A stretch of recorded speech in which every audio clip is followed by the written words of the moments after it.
Morning everyone. Today we will discuss about abruptio placenta.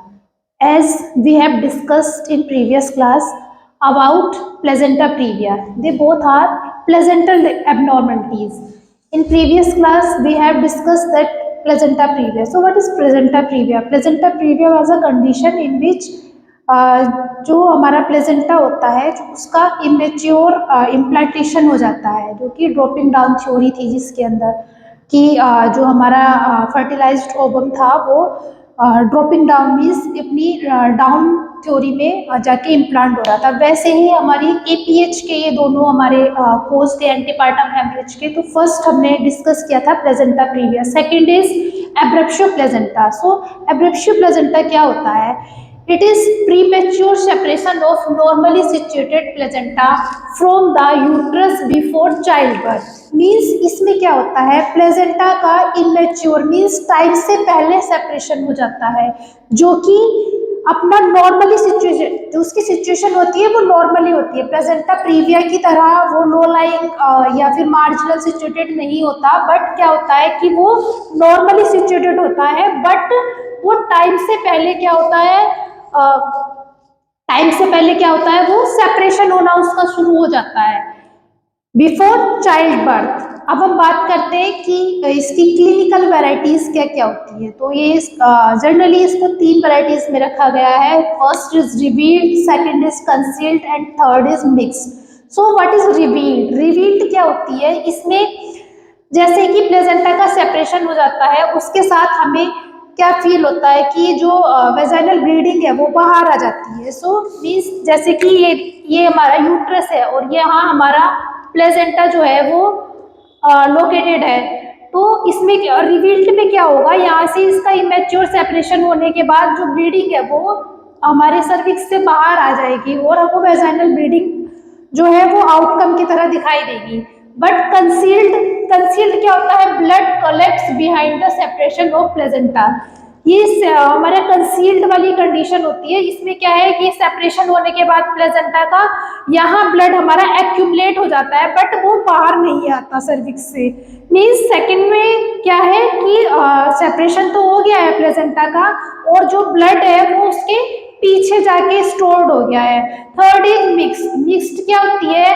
Some blood collect inside and some blood expelled. यहाँ क्या हुआ, यहाँ placenta का हमारा इमेच्योर सेपरेशन हुआ तो कुछ ब्लड की अमाउंट तो हमारी उसके पीछे कलेक्ट हो गई है और थोड़ी सी जो है वो बाहर आ गई है। मीन्स कुछ हमारी कलेक्ट हुई है और कुछ हमारी ब्लीडिंग जो है वो बाहर आ गई है। बट क्या हुआ है? अर्ली सेपरेशन हुआ है।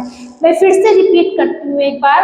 एब्रप्शियो प्लेजेंटा है कि नॉर्मली सिचुएटेड प्लेजेंटा है, बट उसका क्या हो रहा है? Early separation before child birth. Early separation before child birth, उस कंडीशन को हम बोलेंगे एब्रप्शियो प्लेजेंटा। इसके हम वैरायटीज की बात करते हैं तो इसकी 3 वैरायटीज होती है, revealed, concealed and mixed. Revealed में क्या है? रिवील्ड जो इसकी वैरायटी है उसमें क्या है, जो ब्लड है वो जो सेपरेट प्लेजेंटा के सेपरेट होने से सीक्रेट हुआ है वो क्या है, वो हमारा वेजाइनल ब्लीडिंग की तरह बाहर आ जाता है। और जो कंसील्ड है उसमें प्लेजेंटा सेपरेट होने के बाद वो जो ब्लड है वो प्लेजेंटा के पीछे ही स्टोर्ड रहता है। मिक्स्ड की बात करें तो मिक्स्ड में कुछ अमाउंट ब्लड की जो है वो प्लेजेंटा के पीछे एक्यूमुलेट हो जाती है और कुछ जो है वो बाहर आ जाती है। अब हम बात करते हैं इसके रिस्क फैक्टर की। रिस्क फैक्टर इसके क्या क्या हो सकते हैं? Poor socio economic status and mall nutrition. Means अगर मदर का जो सोशो इकोनॉमिक स्टेटस है वो बहुत पुअर है, मीन्स उसको न्यूट्रिटिव वैल्यूज फूड की नहीं मिल रही है या टाइमली फूड नहीं मिल रहा है, तो ये भी इसका एक कॉज होता है। या माल न्यूट्रिशन, जो मदर है उसके अंदर न्यूट्रिशन की कमी है। तो second is advancing age of mother and increase parity. Means second क्या है इसका, अगर जो हमारी पैराइटी है पैरा है अगर उसकी एज अब 30 या 35 है और मल्टी पैरा है। Increase parity means multi para means 3 या 4 से ज्यादा उसके बच्चे हैं, तो भी उस कंडीशन में जो है वो एब्रप्शियो प्लेजेंटा की सिचुएशन देखने के लिए मिलती है। Smoking and cooking cocaine abuse. अगर जो मैटरनल है, जो मदर है वो अगर स्मोकिंग करती है या फिर कोकीन का यूज करती है तो भी उस कंडीशन में जो है वो एब्रेप्शन प्लेजेंटा के चांसेस होते हैं। फिर last is hypertension, means hypertension भी कोज होता है हमारा एब्रेप्शन प्लेजेंटा के लिए। फिर उसके आगे अगर हम बात करते हैं तो previous history of abortion. Abortion means क्या, सभी रिकरेंट या फिर आइसोलेट। आइसोलेट में थोड़े से कम चांसेस होते हैं और रिकरेंट मींस जो हैबिचुअल होता है, जो एक या दो उससे भी ज्यादा बार जो है मदर्स का कंडीशन को फेस करती है। रिकरेंट जो अबॉर्शन होता है उसमें एब्रेप्शन प्लेजेंटा के प्रीवियस अगर हिस्ट्री है मदर की कि उसको प्रीवियसली 2 या 3 बार से ज्यादा अबॉर्शन हो चुके हैं, तो ऐसी कंडीशन में भी जो है वो एब्रेप्शन प्लेजेंटा की कंडीशन देखने के लिए मिलती है। या फिर एब्डोमिनल ट्रोमा, मदर को अगर कोई ट्रोमा हुआ है एब्डोमिनल, तो उस कंडीशन में भी क्या है, एब्रेप्शन प्लेजेंटा देखने के लिए मिल जाता है। फिर सडनली डिकम्प्रेस्ड ऑफ यूट्रस, अगर यूट्रस सडनली डिकम्प्रेस्ड वाली फॉर्म में जाता है तो उस वाली कंडीशन में भी हमें एब्रेप्शन प्लेजेंटा के सिम्टम्स देखने के लिए मिलते हैं। अब हम बात करते हैं इसकी क्लिनिकल ग्रेडिंग की, मीन्स हमने एब्रेप्शन प्लेजेंटा की कंडीशन को कितने ग्रेड्स में रखा है और उस ग्रेड में हमें कौन कौन से सिम्टम्स देखने के लिए मिलते हैं। तो सबसे पहले हम बात करते हैं ग्रेड 0। ग्रेड जीरो जो होती है वो एसिम्प्टोमेटिक कंडीशन होती है, मीन्स इसमें कोई ऐसा कोई फिक्स सिम्टम्स नहीं है, किसी के अंदर कुछ किसी के अंदर कुछ किसी के अंदर कुछ देखने के लिए मिलते हैं, मीन्स इसमें सिम्टम्स जो है वो फुल्ली विजुअल नहीं होते। फिर ग्रेड 1 की अगर हम बात करें तो ग्रेड 1 में क्या होता है, ग्रेड 1 में हमारी वेजाइनल ब्लीडिंग होती है बहुत माइल्ड, मीन्स हल्की वेजाइनल ब्लीडिंग। यूट्रस टेंडरनेस होती है वो भी बहुत माइल्ड, पेन होता है बट माइल्ड। इसमें जो पेन है वो पेशेंट को माइल्ड हो रहा है। शॉक प्रेजेंट होता है, एफएचएस गुड होती है, दैट इज गुड। ठीक है, अगर हम ग्रेड 0 की बात कर रहे हैं तो वो एसिम्प्टोमेटिक है। अगर हम ग्रेड 1 की बात कर रहे हैं तो ग्रेड 1 क्या है, वेजाइनल ब्लीडिंग जो है वो माइल्ड होगी, यूट्रस की टेंडरनेस जो है वो पॉजिटिव होगी पर माइल्ड होगी। पेन होता है पेशेंट को बट माइल्ड फॉर्म में पेन होता है। शॉक प्रेजेंट होता है और जो एफएचएस होती है वो भी गुड होती है। फिर हम बात करते हैं ग्रेड 2 की, तो ग्रेड 2 में क्या होता है, जो वेजाइनल ब्लीडिंग होती है वो माइल्ड टू मॉडरेट होती है, मींस हल्की से थोड़ी ज्यादा, माइल्ड टू मॉडरेट। ठीक है, यूट्रस की जो टेंडरनेस है वो भी माइल्ड टू मॉडरेट हो रही है। पेन जो है, पेन को भी अगर हम देखें तो वो भी माइल्ड टू मॉडरेट वाली कंडीशन में रखा जाता है। और शॉक इसमें एब्सेंट होता है। ठीक है, इसमें शॉक की कंडीशन पेशेंट में देखने के लिए नहीं मिलती। फिर इसके बाद अगर हम बात करते हैं ग्रेड 3 की, तो ग्रेड 3 की अगर हम बात करें तो इसमें क्या है, वेजाइनल ब्लीडिंग जो है वो कैसी होती है, moderate to severe, means moderate to severe means vaginal bleeding जो है वो ज्यादा देखने के लिए मिलती है। यूट्रस टेंडरनेस भी ज्यादा देखने के लिए मिलती है। पेन भी जो होता है इसमें सीवियर होता है। ठीक है, जो पेशेंट है पेन को सीवियर फील करता है। शॉक इसमें भी एब्सेंट होता है। सिर्फ जो हमारी शॉक की कंडीशन होती है वो सिर्फ हमारी ग्रेड 1 जो इसकी ग्रेडिंग होती है, क्लिनिकल ग्रेडिंग की अगर हम बात करें तो जो हमारी ग्रेड 1 होता है सिर्फ उसमें शॉक की कंडीशन देखने के लिए मिलती है। अदरवाइज ग्रेड 1, ग्रेड 2, ग्रेड 3 किसी में भी शॉक की कंडीशन देखने के लिए नहीं मिलती। अब हम बात करते हैं इसके मैनेजमेंट की। मैनेजमेंट मीन्स हम इसका ट्रीटमेंट किन किन फॉर्म्स में करते हैं।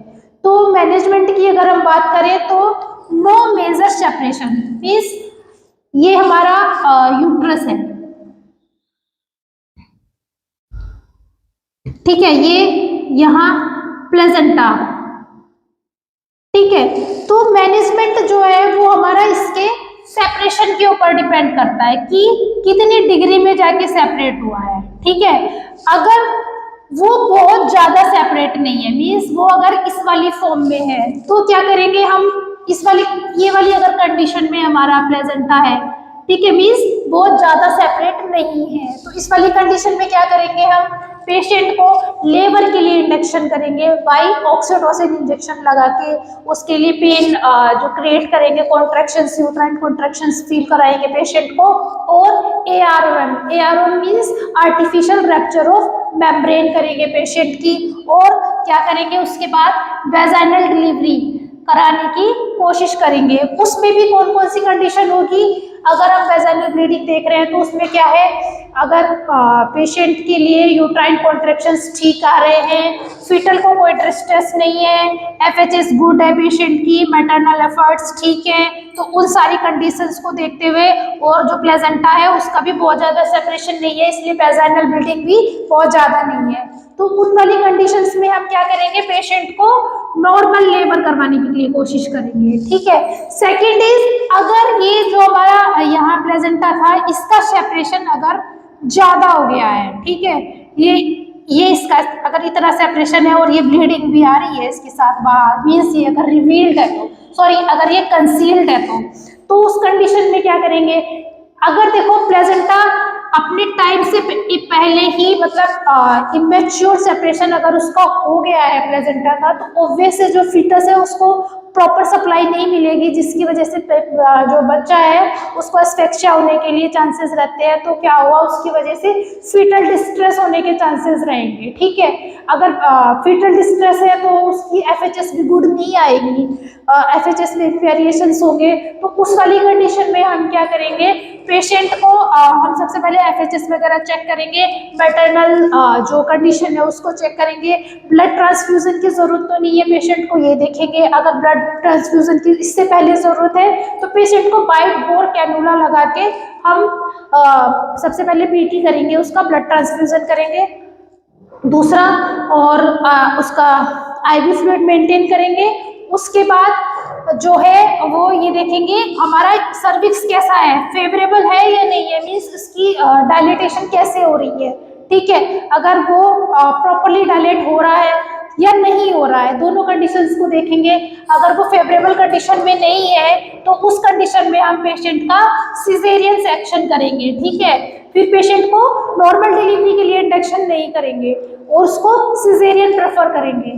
तो ये हो गया इसका मैनेजमेंट। मैं एक बार फिर से रिपीट करती हूँ, एब्रेप्शन प्लेजेंटा है हमारा, अगर प्लेजेंटा इमेच्योरली जो है वो प्रीमेच्योरली सेपरेशन हो गया है यूट्रस से बिफोर चाइल्ड बर्थ, तो उस कंडीशन को हम बोलेंगे एब्रेप्शन प्लेजेंटा। इसकी अगर हम क्लिनिकल वैरायटीज की बात करें तो इसकी 3 होती है, first is revealed, second is concealed and third is mix.